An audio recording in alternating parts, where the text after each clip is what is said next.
Hello and welcome to a new video. Today I'm bringing you my March wrap up, which was actually a lot better than February, so I'm very happy with that. We're back in the double digits of books.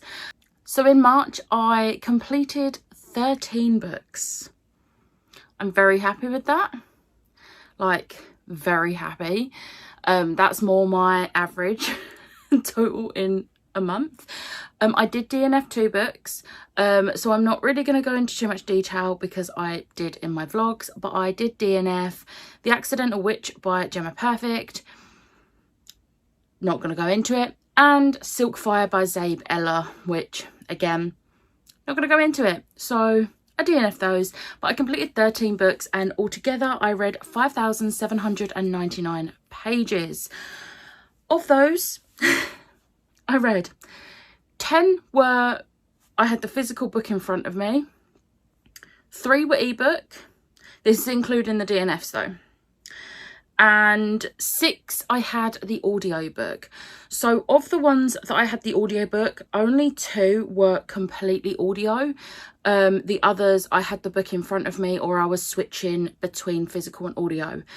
So altogether there was 100 hours of audiobook listening, which is just insane because that's not happened in a while. So I had 1 3-star, 4 4-stars and 8 5-stars. It was a very 5-star heavy month. You're going to know instantly what was my favourite book of the month when we get to it. If you've been watching my vlogs, you already know. But let's just dive in and let's do this. So the first book was Ecstasia by Claire Legrand. I was gifted this arc from Harper and absolutely adored this. This was a 4-star. I am not really one for horror, so I was a bit going into this, but I really like the author's writing style in the Imperium trilogy of what I've read of the trilogy, so I really wanted to give this a go and I'm really glad I did. It's horror, it's witchy, it's very feminist, it's like girl power and I'm like here for it, and I really enjoyed it. There was a few moments that were like really like on the edge of your seat. It wasn't a scary horror, it was more of a thrilling horror, but there was also some parts that were a bit gruesome but not too gruesome. There was a bit of body horror basically, but it was a really good book. There was a slight twist in it that I didn't see coming, and then I honestly thought it was going in a certain direction and I was going to get very angry with it, but it was fine. It was fine. But yeah, I really enjoyed this one and I'm so happy that I got a pre-release copy. Next up, I reread Love Hypothesis by Ali Hazelwood again.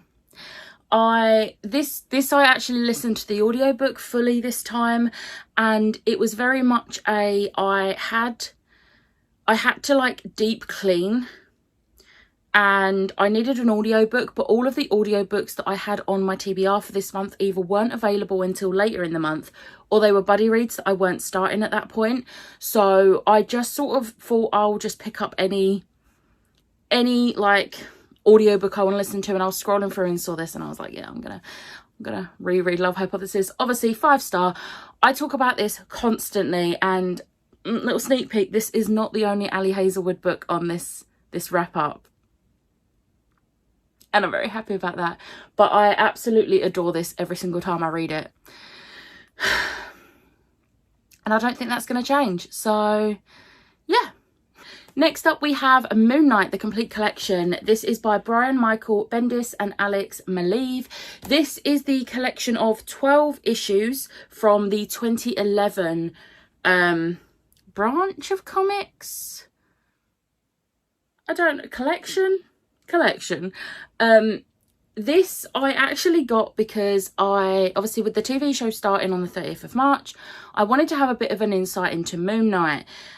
This, I will say, if you're interested in the TV show, this does not connect to the TV show whatsoever. This is on its own separate, completely separate, like, branch of the timeline.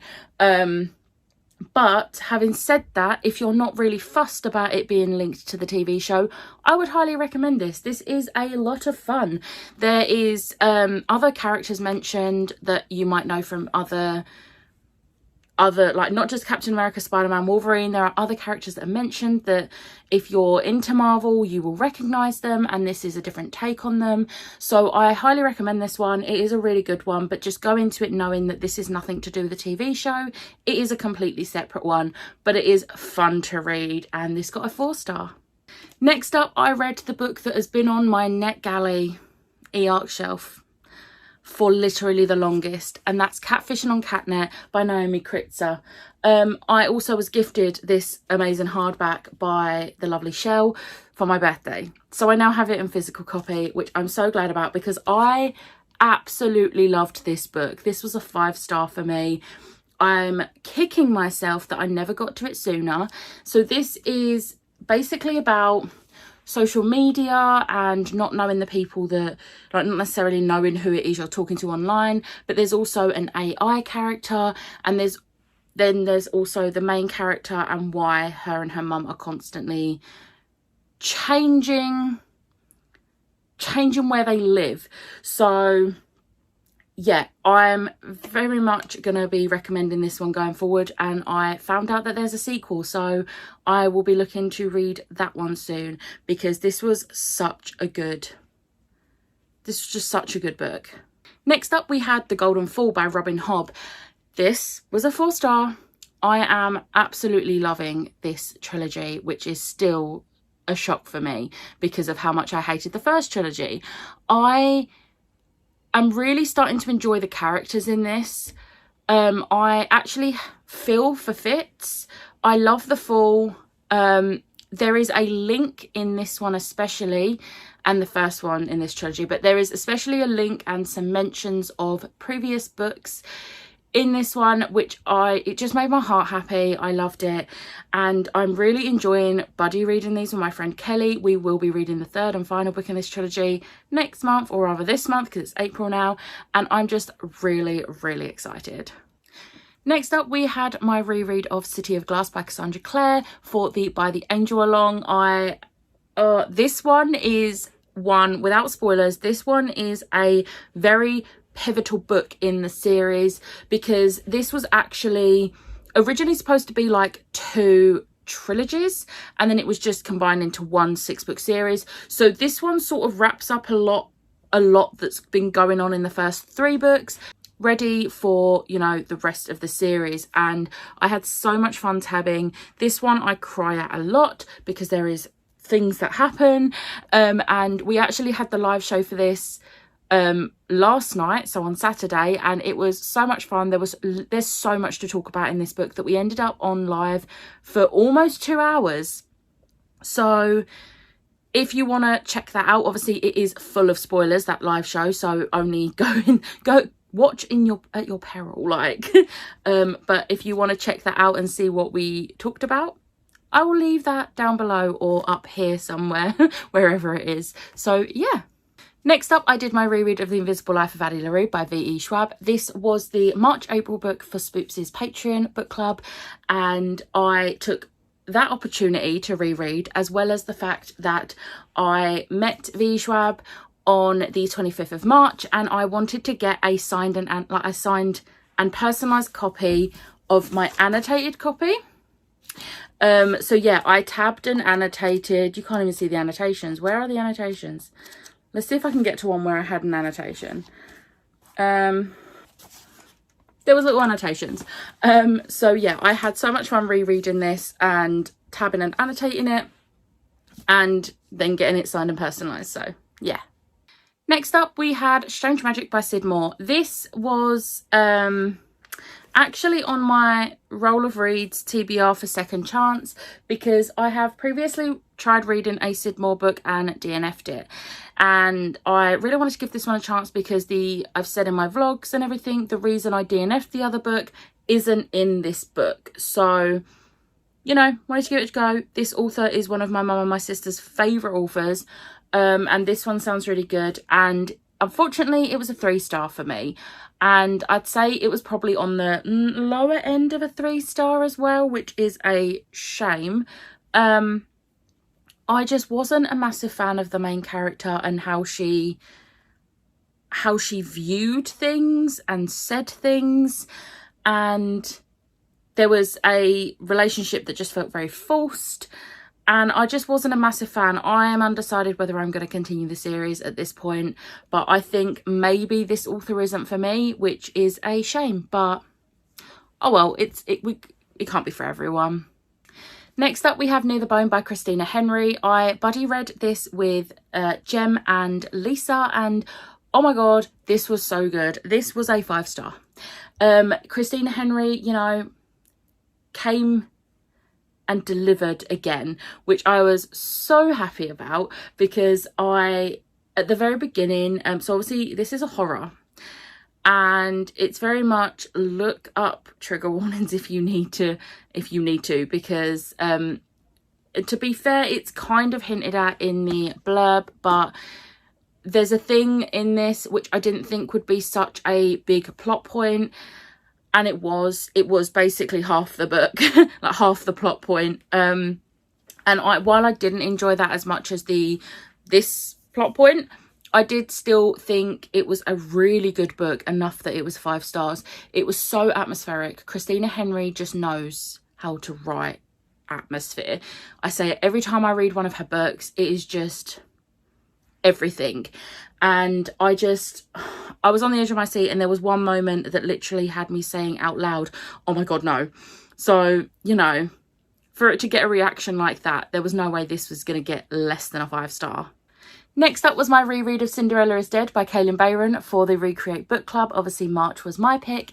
We have not yet had the live show for this. The live show was actually supposed to be tonight, the 3rd of April, but it has been postponed to Friday the 8th. So if you are watching this on the day it's posted or the day after, you can still join the live show if you want to. I had fun tabbing, and I didn't actually annotate this one too much. No, I did actually annotate this one, but I once again loved this. I really enjoyed taking it a bit slower this time reading it, because the first time I read it, I literally devoured it in about 1 or 2 sittings in one day. So it was nice to sort of slow down and really take the story, and I really enjoyed it again. It was a 5-star again. Which the first time I read it, it wasn't put through Corpile because it was before I used Corpile, but this time it went through Corpile and it was still a 5-star. So I'm very happy with that. I'm very happy to talk to the girls and also everyone who joins in the comments on this. And yeah, I just really love this book. Next, we have Love on the Brain by Ali Hazelwood. Oh, have you guessed what my favourite book of the month was yet? Like, you need to guess. I've not shut up about this book.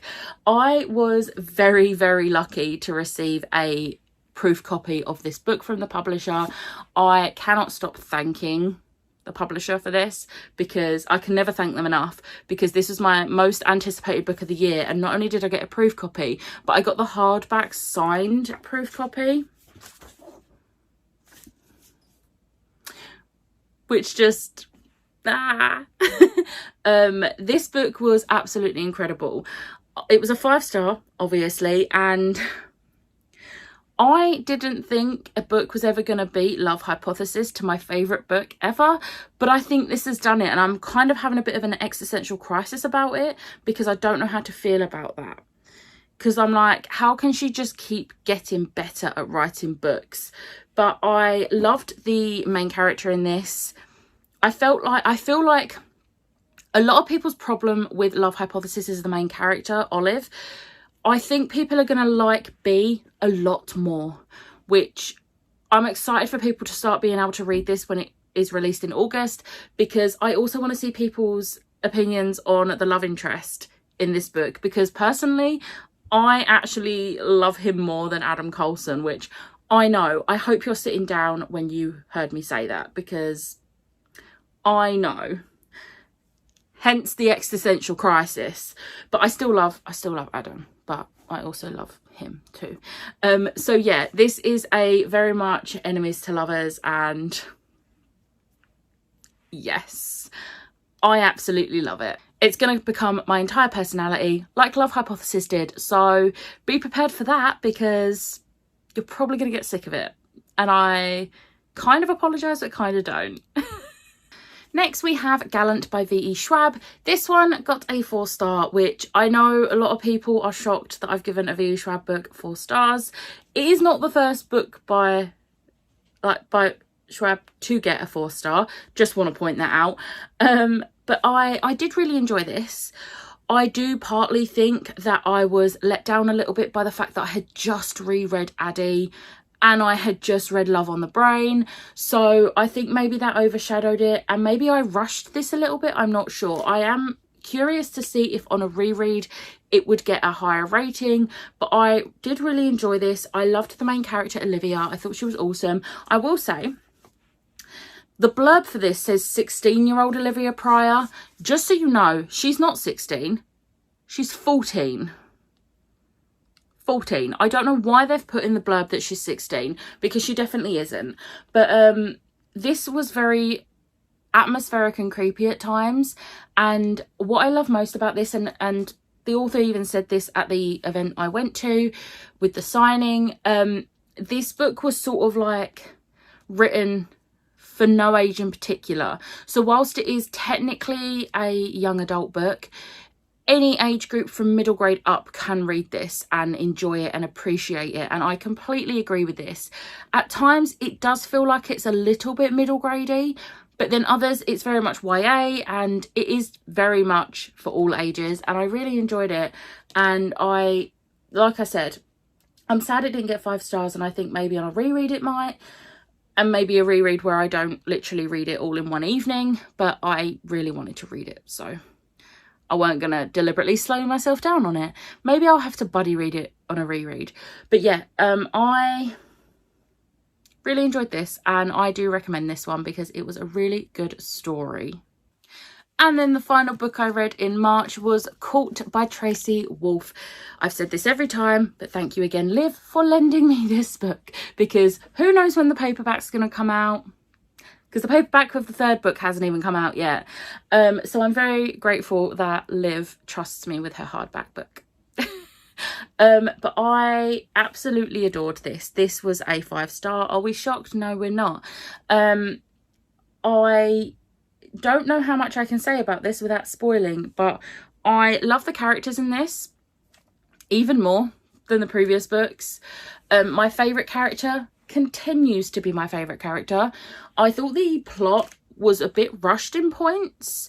Me and Liv were actually talking about this yesterday, and we were saying how whilst it was a really good story, there were some things that felt a bit rushed, and another thing that there was one thing in particular that felt like it had been completely forgotten from the 3rd book, because it just wasn't there in this book and there was no explanation for why it wasn't there.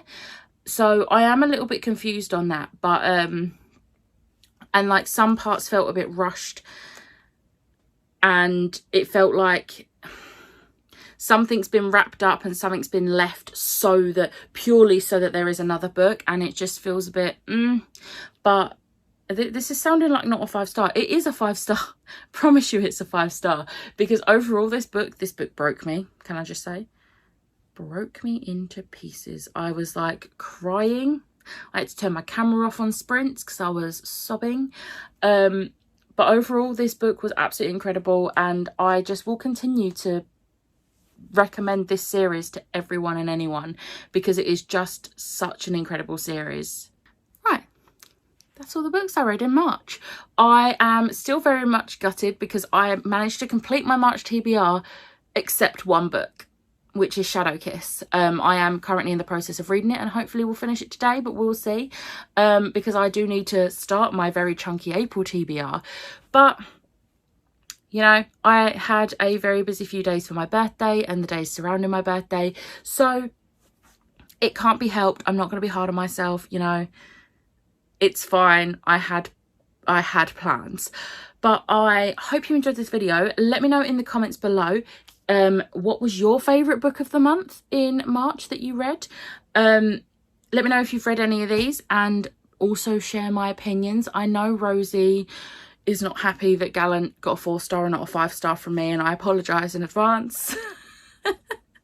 I have apologised to her a few times for it. But I hope you enjoyed this video. If you did, hit the like button, hit the subscribe button, and I'll see you next time. Bye.